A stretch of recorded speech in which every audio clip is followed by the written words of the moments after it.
All right, Stay Spiritual team, we have a special one here for you today. We have a guest with us, Angelo Dilullo, MD, author of his book, Awake, It Is Your Turn. He also has a YouTube channel entitled Simply Always Awake. And so we're just going to get into this, ask him some questions about awakening. And if you've ever been curious about this within the spiritual community, this is going to be a great episode. So welcome. This is amazing to have you. Thanks so much for coming on the show, Angelo. Thanks for inviting me. I'm really happy to be here. Yeah, this is exciting. So I thought we would just jump right into the deep end, right off the start. The $1 million question. You've got your book. It's called Awake. It's your turn. There are many people who watch our channel who come from all types of aspects of life, different belief systems and stuff like that. And this term awake is being thrown around a lot lately by different groups and people. What does awakening or being awake mean for you? Yeah, that's a great question. So I was just talking to a friend about this today that awakening, awakeness, awake, it's a popular term, but it's also in the authentic meaning in the way I'm going to speak about of it actually occurring to somebody. It's also becoming more common. I think it's really becoming more widespread probably than it was certainly 10 years ago or 20 years ago.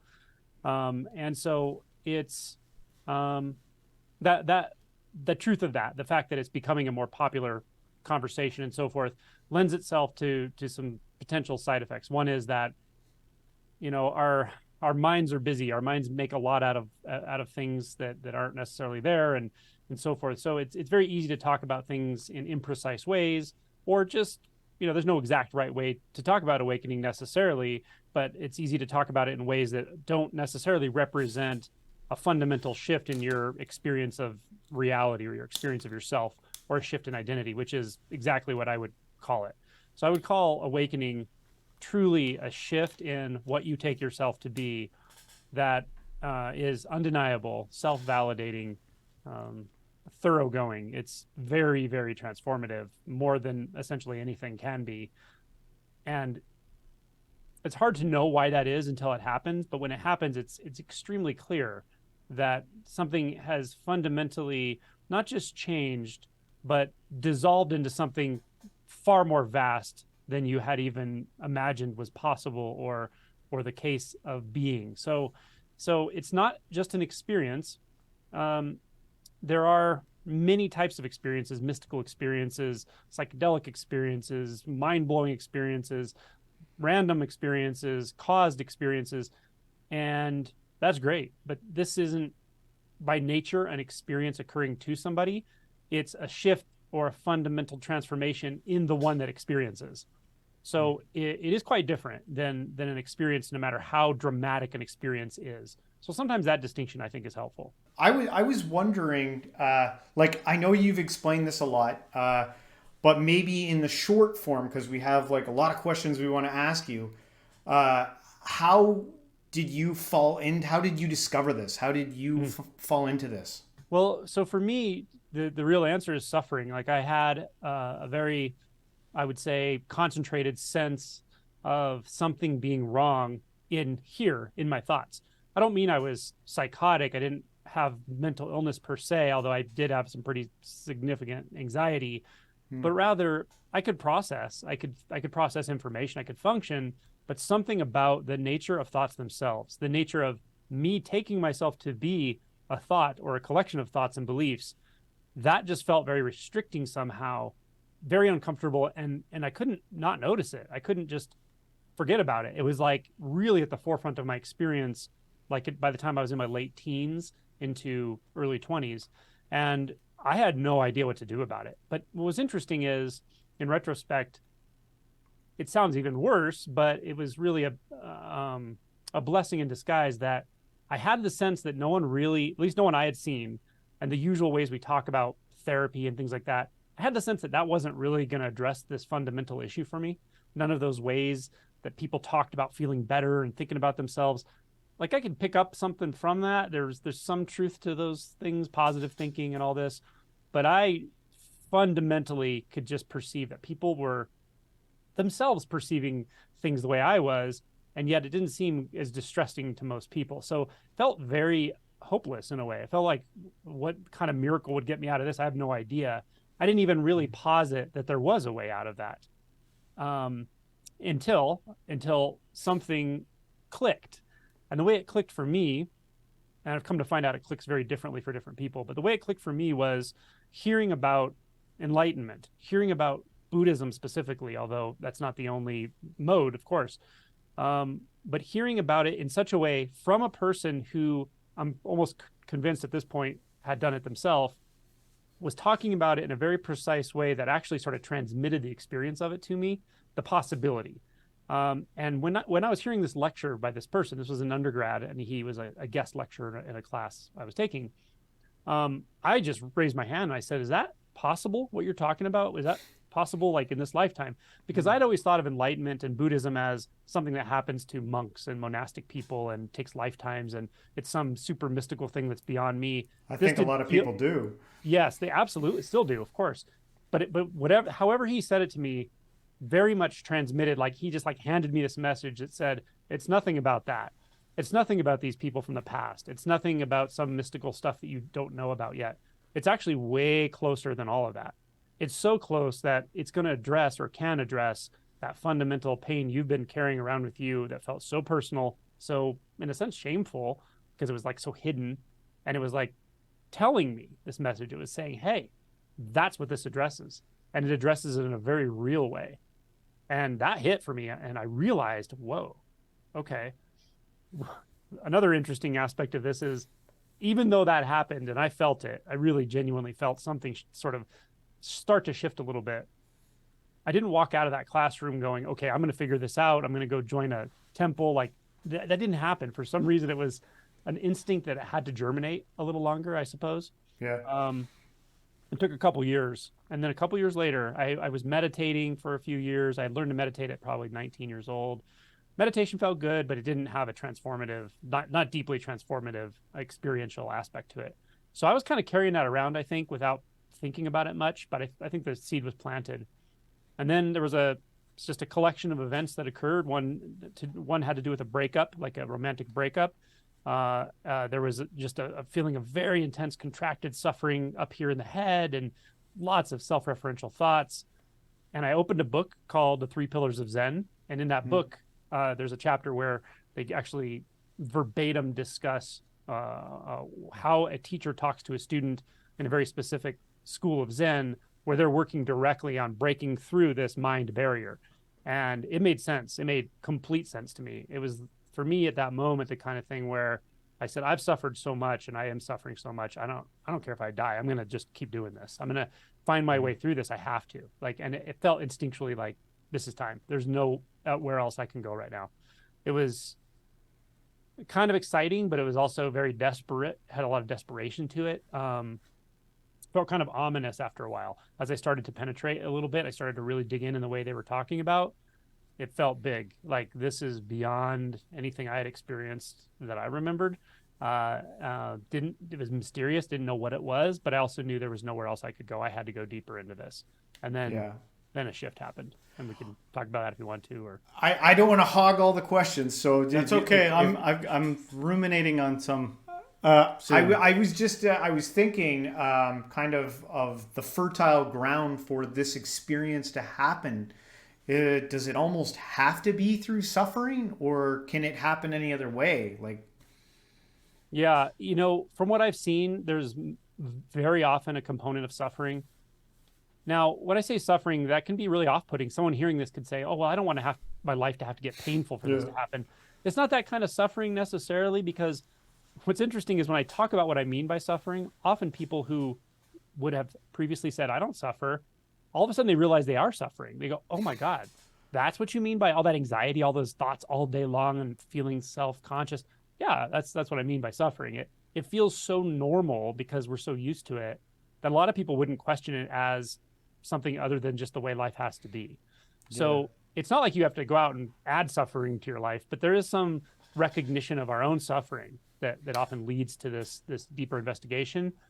And there's also an element of curiosity. There's an element of this sort of innocent curiosity about the way we perceive ourselves, others, the world, life, thoughts, emotions. It just feels off. But we are curious. Is there a more real way to do that? Is there a more real way to exist, to be, to feel? So there's also a curiosity component as well.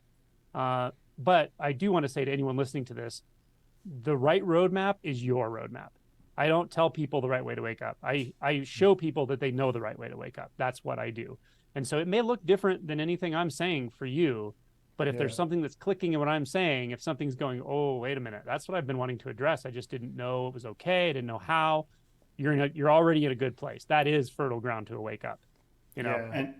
Yeah, and sorry, I also don't want to awkwardly not say anything. No. But I think that's what makes your content so accessible too, is the kind of open way that you take it, and the getting away from beliefs. You know, like we were talking before the show started, and we were talking about sleep actually, and like, you know, somebody struggling with sleep, and like, well, what do you do before you fall asleep? I worry about sleeping, and I worry about the next day, and like, well, you know, let that go. In fact, give up on even trying to sleep. And then, you know, oftentimes when you get rid of the trying, it happens, right? Yeah. And when you were talking about suffering, it just made me think that maybe suffering sometimes is just struggling with the paradox of life and just the general contrast of things. There's always a catch to everything. How do you, if you're certain that there's a way to like enjoy things, but there's a little bit of bad and everything good, and a little bit of good and everything bad, how do you get past that? So this is where my head's been at. I have like 1,000 questions. I'm just trying to zero in on something. Yeah. But again, going back to originally what I was saying, I think that's what makes your content very accessible, is the open-ended way you approach it. It's going to be different for everybody potentially. And my first feeling when the first video that I even watched of yours, it actually expressed, it's very obvious in your content that you make it like believable, like it's possible, like this is attainable. This is something, when you listen to other spiritual teachers, some, like you said, it feels distant. It feels like that could never.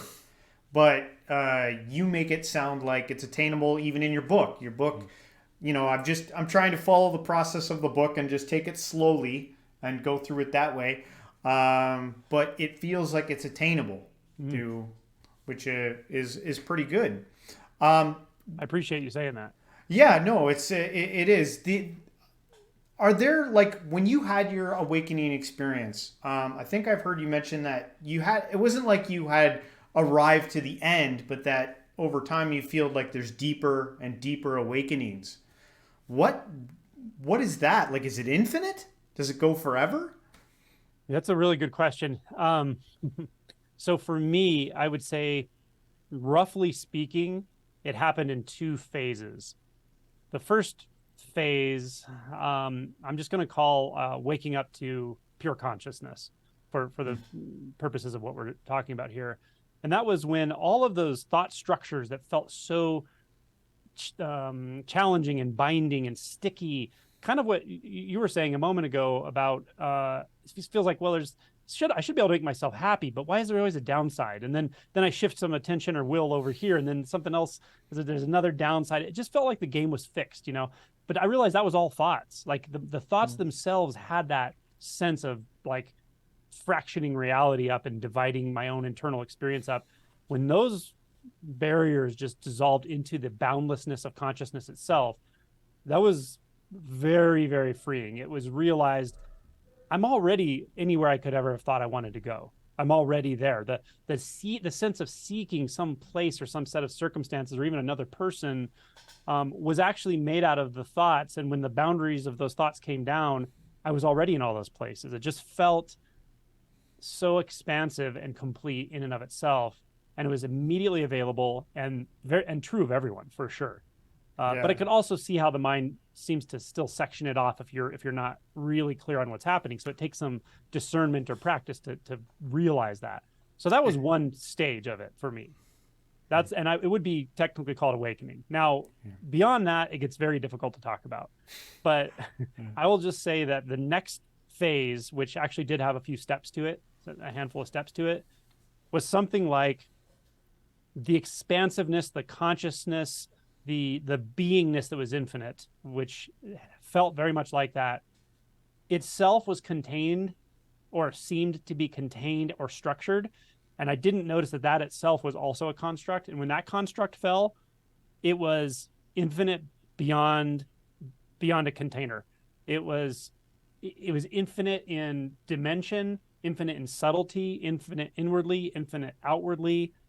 It was infinitely flexible, infinitely clear. Very difficult to talk about this, but also like even more instinctually obvious when that happens. So that can come in one big sort of bottom falling out. Sometimes it comes in layers for people. It's different for everyone, but do you carry that around with you? Like after you experience something, is that something that you like, okay, you go back into daily life and you're doing your groceries and paying your bills and stuff. Is that like, are you feeling that always? Yep. Is it always there? Yeah. It is. It's always here. Yeah. Yeah. Wow. That's amazing. The access is infinite. It seems like it doesn't mean, I want to say what it doesn't mean though, because it's easy to believe. It means you don't ever have problems, you never have challenges, you never get anything wrong in the relative world. Like you can still make mistakes. Like those things can happen in the relative sense, but the energetic, instinctual, visceral knowing of what I'm talking about, the boundlessness, the clarity, it's just always there. And it's very strange. This is one of those things that can infuriate people to hear, but it's also there for you. It's there for every single person. Yeah. But I can see clearly how the mind seems to compartmentalize a sense of self into this little place, which seems to obscure it. But it doesn't really even obscure it. It's a very strange thing, but it is here all the time. I get the sense that once you get the ball rolling with this, like a good bet that you can do is to get some experiences. Your channel is very good. I watched some videos of it, and I was actually I can't remember the name of the video, but on one of them you were giving some techniques, like what is a thought, that sort of thing, and I felt like I was having some kind of an experience from actually the directions that you were giving. But I remarked at how quickly the ego is like, oh, I can't wait to tell people, or like I can't wait to go tell James that this is like, send him a link to this video or something, right? So how do you keep the ego out of the way, I guess, from letting that ball get rolling and actually turn into a full awakening experience? Yeah, great question. And it's a very common experience that you're describing. It's totally normal, nothing wrong with it. You still have access. So the analogy that came to me, which I've never even thought of as you were saying it, would be something like if you're on the beach and you're just with your hands, you're digging a hole in the sand, and you dig like 6 inches, 8 inches down, and the water starts to fill at the bottom, and you'd think, oh, the hole's filling back up. But if you just keep digging, you pull that water out, you pull more sand out, you just keep going, you'll go deeper and deeper and deeper, even though the water seems to be filling it back up, or even the sand falling back in. That's kind of like the way let's call it the ego structure. It tends to sneak back in and try to co-opt things, and it goes, oh, I know about this. The problem is the part of the mind that's doing that is the one that's causing us to suffer in the first place. So it's not a bad thing that it's doing that. It's just uncomfortable sometimes. But over time, what happens is it's almost like you start to pick up its tricks, and you start to realize how uncomfortable it is to re-identify in those moments. And at some point, it's like the thoughts just get farther apart. The tendency to grab those thoughts get farther apart. They're less enticing. It's less interesting when you start to go off into this infinite space to go, oh, this is so cool. Let me talk to my friend about it. What you really realize is happening is you're kind of getting scared. You're like, whoa, whoa, whoa. Some part of you is just backing off. And then often as that calms down and you have that tendency to run from it and reassociate with thoughts, that starts to calm. You'll start to feel a little bit more clarity, but much calmer space. And what not uncommonly happens then, as I bring up to people, just so people aren't too surprised if it happens, you can hit a very real fear barrier. It often doesn't last a super long time, but it's often quite intense. The body physically feels like a pretty intense fear because we're actually starting to truly disidentify from thoughts at that point. And when identity feels like it's being challenged, it's going to react as if it's a threat. and the body and the mind are very connected. So there's no actual threat, but your body won't know that. So I do tell people that because it doesn't happen to everyone, but it happens to a lot of people. And many times people will say, oh, I'm so glad I heard you say that, because that was really surprising, And then often you get past that and it's very calm, very, very calm. Seems like the ego may try to like hide in different parts of you, like hide in your, like as a pain in your foot, like anything to keep you identified with this false identity, false association with the ego. That's exactly right.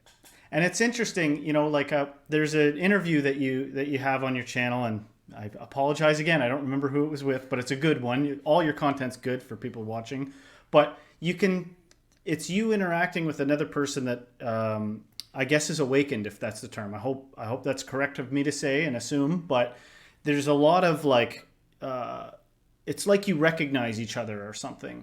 And I guess my question is it easier to have that awakening experience steamroll out and become a full-on awakening, or is it easier to maintain a spiritual practice if you're actually if the set and setting is proper? Like I'm trying to imagine somebody who's trying to meditate even, and they're in like a chaotic situation or surrounded by lower vibration things, I guess, for lack of a better term. Yeah. Are you going to want to put yourself in a situation that's conducive to awakening? Like, is that like a pretty pivotal step? And what do you do if that doesn't seem like an option? Great question, man. You guys are coming up with some really, really good questions. So my ego thanks you. I mean, they're just really important questions, and they're really good. So when this catches you, when this, this can be intellectually interesting for someone, and all of a sudden it's something more than that. It's like it grabs you, and you're really wanting to dig in whatever way you can. When that happens, you'll often have the instinct to make some space, even if it's just meditate 30 minutes a day or something, or sit and inquire 30 minutes a day. You'll get the instinct to make some space, and almost everyone can do a little bit of that. Now, not everyone. I do know people who really are, say a single mother with 3 kids, and they do not have extra moments, or it's very rare. But even in that case, you'll find the space will open up for you somehow. Maybe while you're driving it, maybe when you're falling asleep, or you wake up at night, or who knows. So I find that the space is actually made, but having some intention about it can be helpful as well. If you have the bandwidth in your life to do that, make some space for it. Make some space to sit, to inquire, to really dig in, to not distract. With that said, awakening is so brilliant in that it wakes you up right in your life as it is at any given moment. And often people are surprised that when it does come, it often, but not always, comes when things are tumultuous. When your mind would say, this is the last time I'll ever wake up. There's so much grittiness going on in my life. I just had a divorce. I've had all this stress and all this stuff, and something just drops. Something just gets so tired of suffering, it just lets go. And then you do sit down for a minute, and you sit down for 10 minutes, and all of a sudden it's an hour later, mind is completely clear. You stand up and everything looks different. I mean, happens all different ways, but awakening, you don't have to make your life right for awakening to happen. You have to make your heart open to it. That's really what it is. You have to really show the universe it's your intention, to be honest. But you don't have to go micromanage your life and figure it all out and stuff, because you can't. You try, and then this thing blows up, and then you're putting effort over here, and then now you got to worry about this stuff. And life's like that, right? We're busy and all. So don't worry about the perfect conditions, but if you can, make some space for it. Make some space for silence and peace and inquiry and meditation. Do.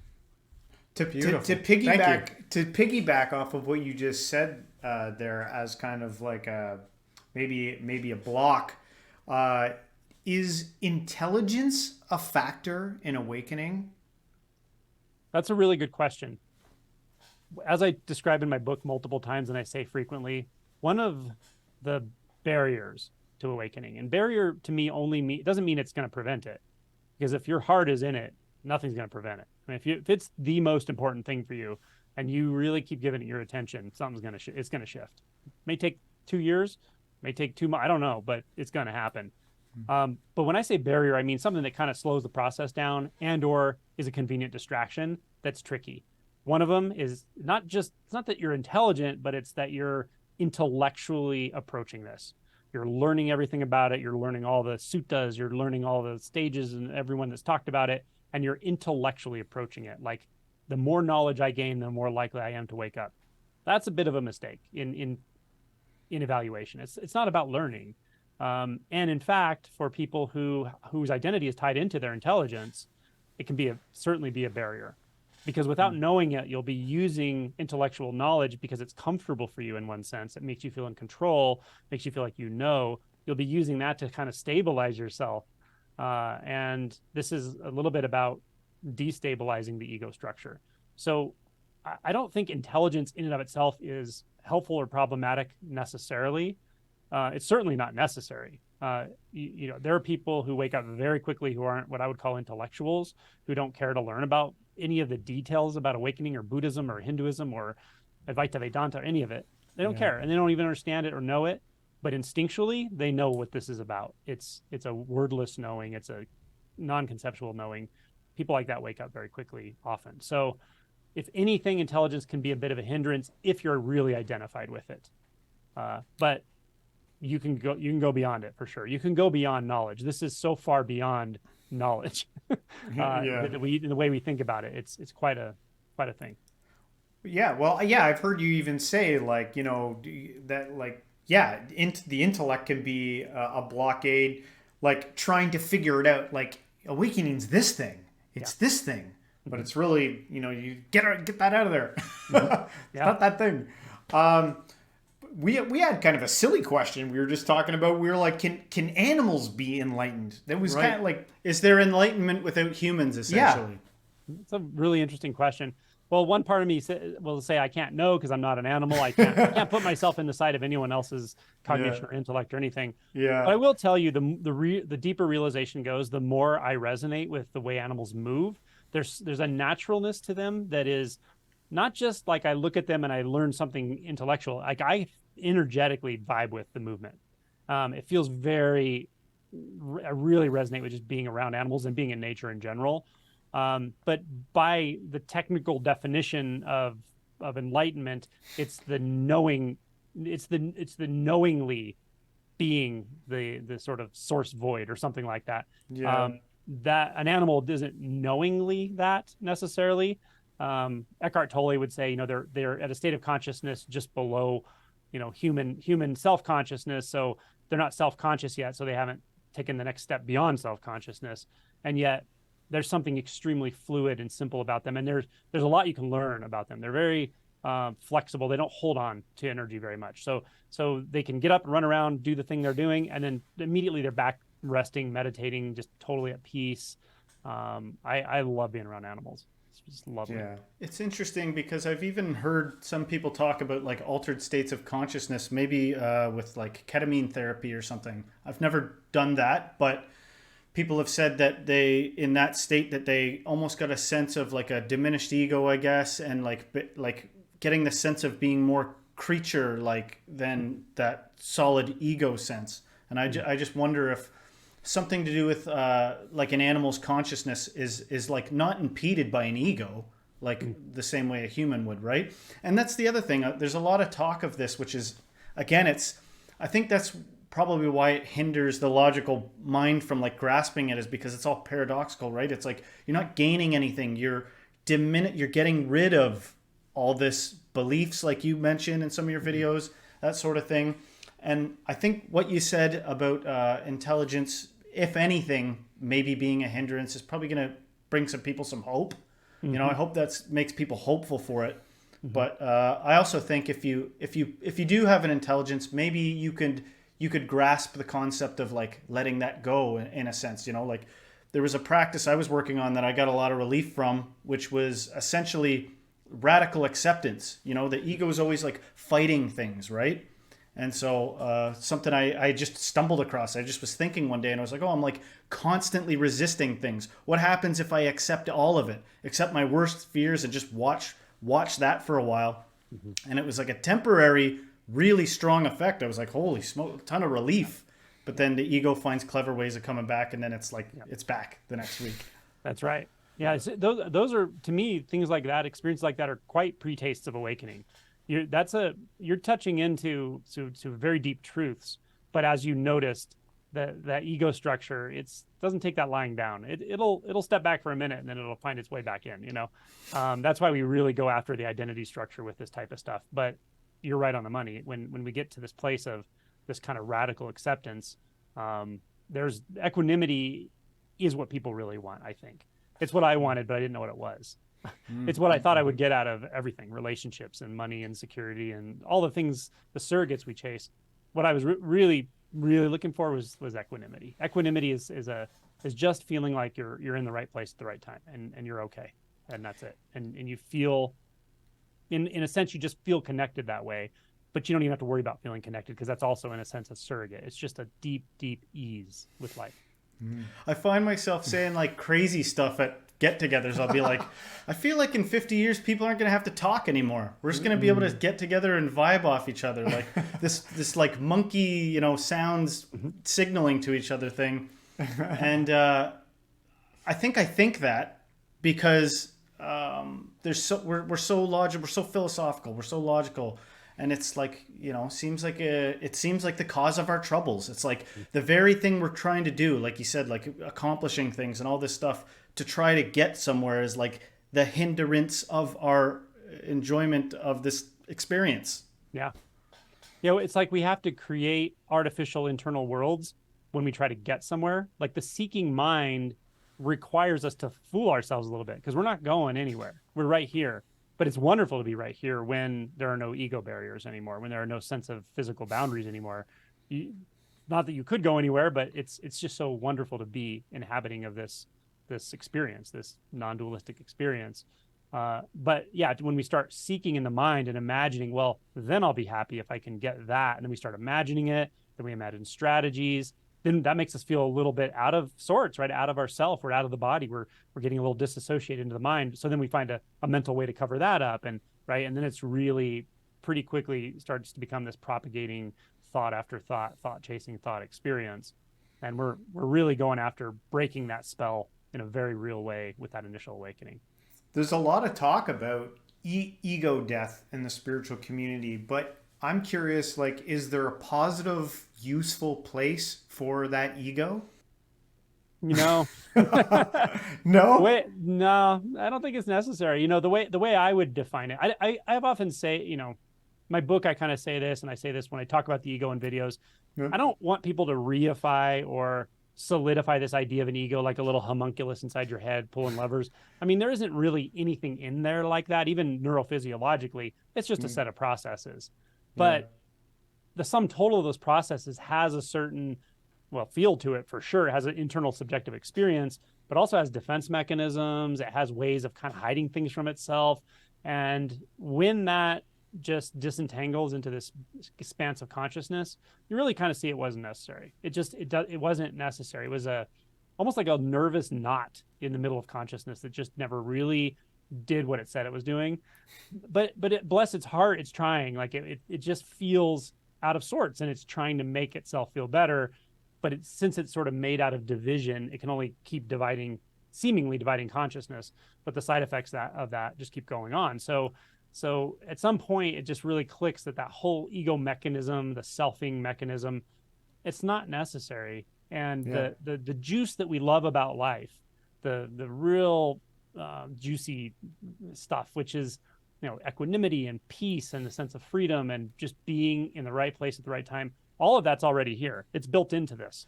It is here all the time. But strangely, we only get little tastes of it here and there because we're listening to our thoughts so often. But of course, when we get the taste, our thoughts will say, oh, I gave you that. Here, let me show you how to get more of it. And then we go chasing another thought. Yeah. So it's tricky that way. It's a little sneaky, a little insidious. And sometimes after awakening, people talk about having like a dark night of the soul. Did you have that experience, like after your awakening? I've never gone through something and said to myself, this is a dark night of the soul in particular, but I've definitely gone through some pretty intense emotion work and shadow work and that kind of thing. It's a real thing.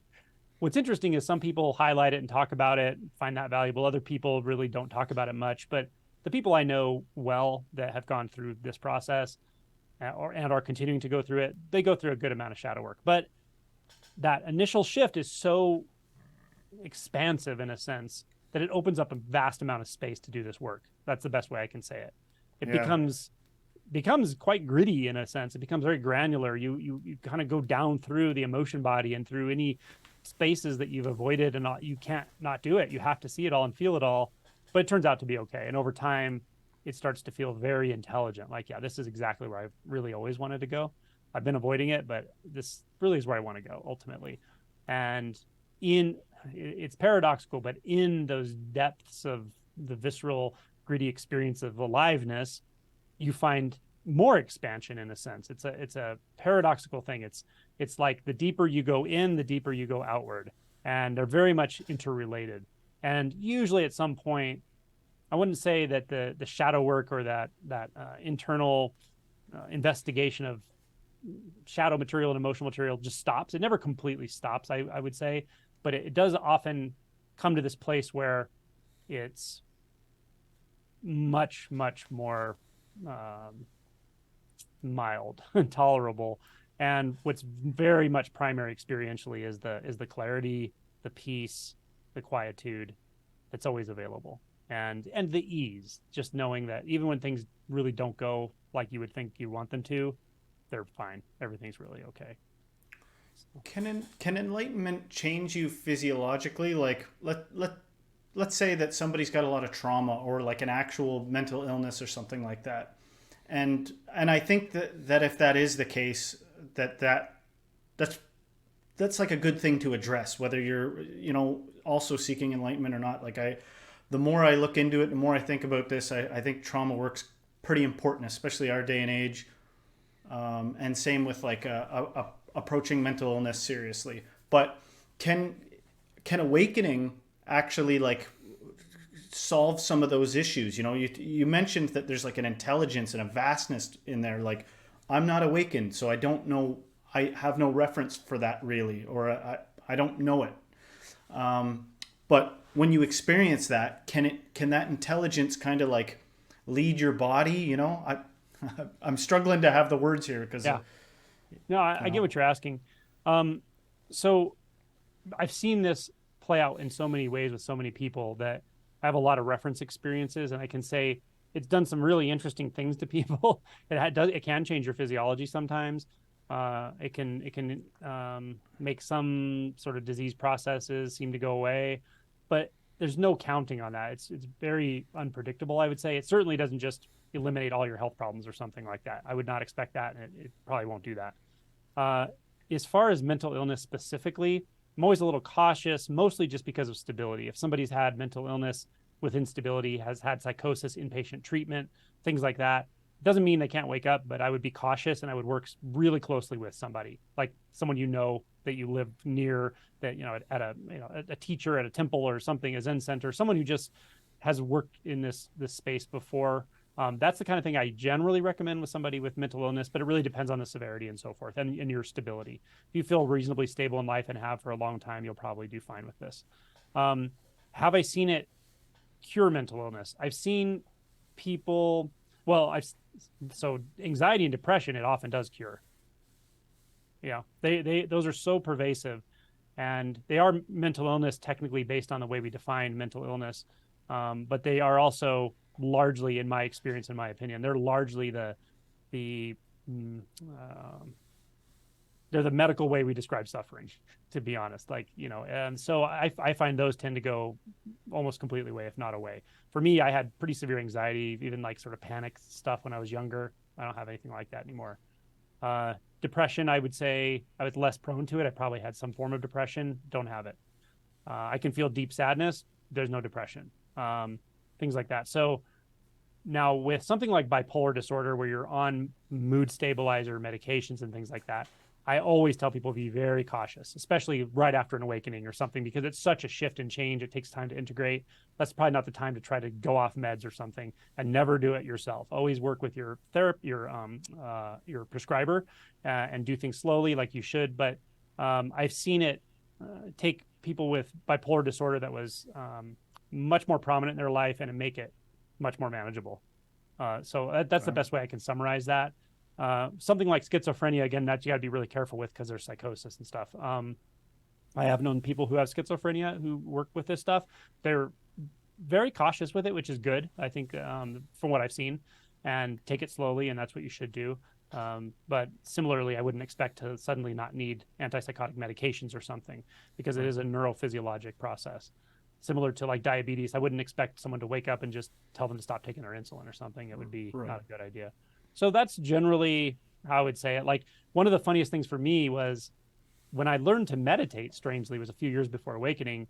I went from having really bad asthma to having really mild asthma, like almost overnight. Within a few weeks of meditating, it just was very strange and it was very obvious to me. I didn't expect it at all, and sort of stayed that way. I still have asthma, but it's pretty mild.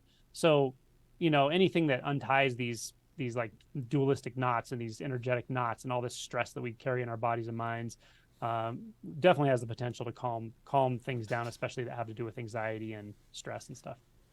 So for someone who was completely new to this, who like stumbled across this video somehow, what's like one thing that you could give that person to be like, just start with this, or just what would that be? I love that question. I'm telling you, that's like my favorite question right there, actually. When I wrote my book, when I wrote my first chapter, every video I make pretty much, I always have in the back of my mind considering that person's watching, because they are. Yeah. This is going to be seen by some random person because YouTube's going to serve it to them or whatever. Right? Yeah. So, I love the question. The message is this for someone watching this: like, I know what it feels like to suffer, and I know you may be suffering. Suffering doesn't mean the story of your life. Suffering means something about the way it feels internally to be you feels off. And the message is, it's not actually you that's off. What you really are is perfectly okay, more than perfectly okay. It's what you're taking yourself to be because of thoughts. That's what's making it feel so uncomfortable. And there is a way out of that. There's a way to break the spell of the thoughts that make us constantly self-conscious, self-aware, and in that sort of thought loop. That's what we're talking about when we talk about awakening. It may not be interesting to you right now. It may not resonate, but if it does resonate, I have really good news for you because people do wake up from that. They break that spell, and I did. So that's the message. And trust yourself. The timing may be not right now, but in a year, that might sound very appealing to you. The point is, you were not born to suffer, and there is a way out of it. That's the message. Yeah. One of your message. It seems like one of your major practices is, what is it? Introspection is one of the, like, over meditation. Like, I know you meditate.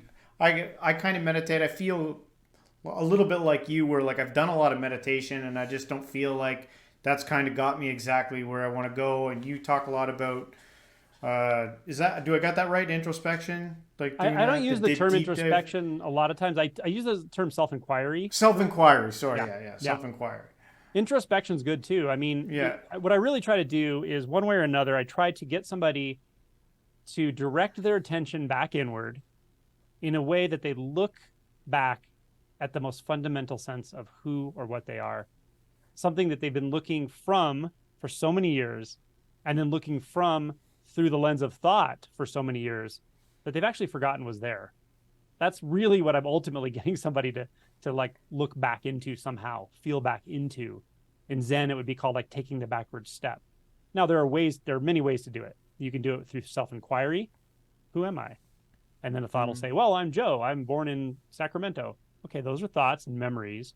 But if those thoughts and memories weren't there right now, I'm still here. So who am I? What am I? And then look for it. And, you know, the mind will come up with answers for a while. Oh, well, you're this, you're that, you're a thinking being, you're a human being. But you notice, wait, those are actually thoughts, though. Those are thoughts. What is it that's aware of those thoughts right now, intimately in my experience? That's self-inquiry. And you just keep at it, and the flavor of it will change usually. At first, it may feel uncomfortable or confusing, or like, I don't even know what I'm doing here. I'm just sort of thinking. But you'll dial in, and all of a sudden, it has a different flavor. It starts to feel a little more deep, or a little more interesting, or a little more expansive. That's what usually tells you that's a good way to look for you. That's a good way to approach this, through self-inquiry. You can ask, where am I? Precisely where in this? Like, I feel like I'm in here somewhere. Like, it feels like there's some space in here that's taking in the information, right? Looking through the eyes. see if I can find that precisely, and just touch back into it. There's another way to do it. And then there's koan. There are koans, which are the traditional Zen way of doing it. But the initial koan is the key with this, and that is often the koan, what is mu? And mu doesn't have a literal meaning. It has an old story attached to it, but with the way that the point of that is actually ingenious. That's kind of how I woke up, actually, because the book I was reading was talking about that. And the idea with it isn't anything about a koan. It's not anything about understanding Zen necessarily. It's about becoming so absorbed into mu itself, into that one sound or that one word, becoming so absorbed that the mind just stops, but in a very, very deep way. And that's what we call a koan. Sometimes I call it a one-pointed approach. And you don't have to have a koan to do that, actually. Sometimes you just find this almost like singularity of intention to just go beyond thought. And you find that enticing space in the mind, and you just keep going toward that. So there are a lot of ways to approach this, and some of these may sound a little philosophical or strange, but when you try them, when you apply some effort and just sit down and do it for 10 minutes, you may find one that clicks for you, and that's a good approach. I call it pigeonholing the ego, like trapping the ego, right? So, I said that one thing that I was trying was radical acceptance, and then the opposite of that was like radical imagining my wildest dreams coming. Like, I think sometimes people take for granted the imagination. It's like if you go inward and you have somewhat of a usable imagination, like you can go all kinds of places with it, and you might as well explore, right? And then I think after you've exhausted yourself doing that, like analyzing to death, and you're almost frozen, the world provides you with somebody like yourself who can just crack that frozen ice block and potentially awaken people for sure. Do you think that at this time in history, reality is producing more teachers like yourself? Like it seems like, I don't know, I can't get over the fact that you seem accessible in a way that many teachers before you haven't been. Are we entering into a time period, do you think, where there's going to be more awakened people that can help more people awaken? I really do. Yeah. And I mean, part of it's the internet, even when I was going through this stuff and suffering and had an awakening in 97, there was an internet in 97, but very few people were really on it. Like I didn't have access to turning on YouTube and finding realized human beings. I didn't know. I really didn't know about this stuff aside from hearing about Buddhism in classes here and there, but that's going to be limited by the person talking about it. Maybe very much a historical, scholarly type of approach.